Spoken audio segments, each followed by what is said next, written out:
वैसे पेडागोजी को ही लीजिए ना, हमारी पेडागोजी ऐसी होनी चाहिए कि जो लोगों को सोचना सिखाती हो, विद्यार्थियों को सोचना सिखाती हो, क्योंकि जब विद्यार्थी सोचता है, तो वो एडैप्ट कर सकता है। लेकिन हमारी पेडागोजी करंटली क्या करती है? मेमोरी को ट्रेन करती है, मगअप करना सिखाती है। आपने क्या सीखा और उसके बाद आप उसको दोहरा सकें, केवल यह बात। यही आपसे परीक्षाओं में भी पूछा जाता है।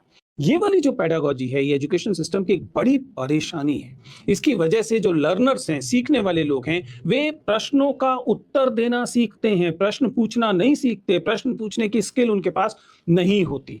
और हमारी पेडागोजी उनको प्रश्न पूछना नहीं सिखाती क्योंकि अथॉरिटी ड्रिवन होती है। मैं एक टीचर हूँ तो जानता हूँ कि अगर आप क्लासरूम के स्ट्रक्चर को देखें और उसमें टीचर जो है, वह उस भूमिका में हो जिस भूमिका को अथॉरिटी की भूमिका कहते हैं, ऐसा क्लासरूम आमतौर पर सवाल पूछने के लिए उचित क्लासरूम नहीं होता। और हमारी पेडागोजी लगातार ऐसी रही है जिसमें विद्यार्थी सवाल पूछने की बजाय उत्तर याद करना और उत्तरों को दोहराना पाना, यह सीख रहे होते हैं। उसकी अपनी भूमिका है, लेकिन बहुत लिमिटेड भूमिका है। वास्तव में हम सवाल पूछना नहीं सिखा पा रहे होते क्योंकि हम अंततः भी विद्यार्थियों से सवाल पूछने के लिए नहीं कहते हैं। परीक्षाओं में हम उनसे सवाल नहीं पूछते हैं, हम परीक्षा में उन्हें उत्तर देने के लिए कहते हैं। आज तक कोई क्वेश्चन पेपर आपको याद नहीं होगा जो ये कहता हो कि इस पर 4 सवाल बनाकर दिखाइए। हमेशा उत्तर होता है। प्रश्न पत्र आता है कि इसमें 4 सवाल हैं, इनमें से 4 के या 3 के या 2 के उत्तर दीजिए। और ये जो असेसमेंट है, ये दरअसल मेमोरी का असेसमेंट हो जाता है। ये हमारे एजुकेशन सिस्टम की एक अन्य परेशानी है जो बदलती है हमारे डेमोग्राफिक डिविडेंड को डेमोग्राफिक क्राइसिस में।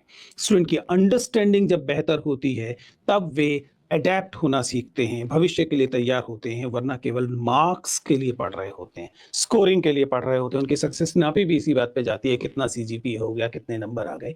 और यह जो है, वह विद्यार्थियों को भी बदलता है। ध्यान रखिए, समय बहुत तेजी से बदल रहा है। उत्तर खोजना अब एक स्किल नहीं रह गई है। उत्तर याद करना अब एक नकारा स्किल है। आपको एक छोटा-सा सवाल पूछना है और चैट जीपीटी उसका विस्तार से उत्तर दे देता है। इसलिए उत्तर देना अच्छा जानकर या आपको उत्तर देना याद रहता है, इससे आपकी किसी स्किल का कुछ नहीं पता लग रहा। कल को किसी ऐसे विद्यार्थी की ज़रूरत नहीं होने वाली है, ऐसे वर्कफ़ोर्स की ज़रूरत नहीं होने वाली है जो प्रश्न का उत्तर दे सके।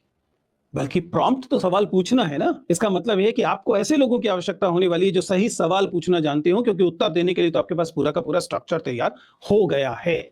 इसलिए आपकी डेप्थ देखना, आपकी एनालिटिकल एबिलिटी देखना, ना कि आपकी केवल स्पीड को देखना और आपके नाप सकने लायक शब्दों को देखना कि आपको जो आपने याद किया था उसमें से कितना याद रहा। इफेक्टिवली होता ये है कि जो हमारा एकेडमिकली सक्सेसफुल लर्नर है, वो रियल लाइफ सिचुएशन में हेजिटेंट होता है, डिसीजन मेकिंग में डरता है, टीम वर्क से भागता है और एडेप्टेबिलिटी जैसी चीज उसके पास नहीं होती। इस सब का क्या परिणाम है? एक बहुत बड़ा एजुकेशन सिस्टम है जो एक तरह की चीजें कर रहा है जिन चीजों का महत्व कम हो रहा है। इसका क्या मतलब होगा? इसका मतलब इस एजुकेशन सिस्टम से जो लोग निकल रहे होंगे, उनकी डिग्री का महत्व भी कम हो रहा होगा। क्रेडेंशियल इन्फ्लेशन इसी चीज को कहा जाता है, जब डिग्री बहुत ज्यादा मिल रही है, सीजीपीए बहुत ज्यादा मिल रहे हैं, लेकिन जो स्किल चाहिए वो नहीं है। इसका मतलब क्या है कि आप जब जाके किसी को बताएंगे कि मैं 8.5 सीजीपीए फ्रॉम एक्स यूनिवर्सिटी और वाई इंस्टीट्यूशन हूं, उसके बावजूद आप पर कोई ध्यान नहीं देगा, क्योंकि आप जैसे बहुत सारे लोग from similar institution, from similar CGPA मौजूद होंगे जिनको कुछ नहीं आता होगा। और यह स्थिति वह स्थिति है जिसे हम क्रीडेंशियल इन्फ्लेशन कहते हैं।